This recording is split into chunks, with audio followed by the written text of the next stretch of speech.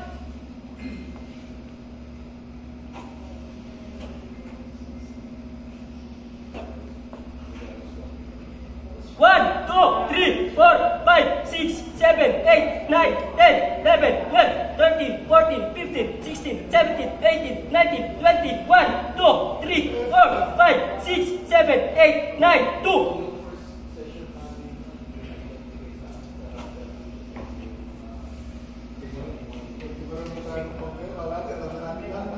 One, two, three, four, five, six.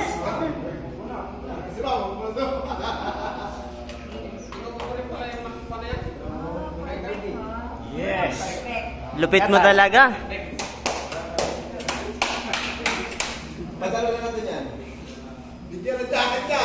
Bigyan ng jacket. Perfect si Sir. Jacket ka. Sir.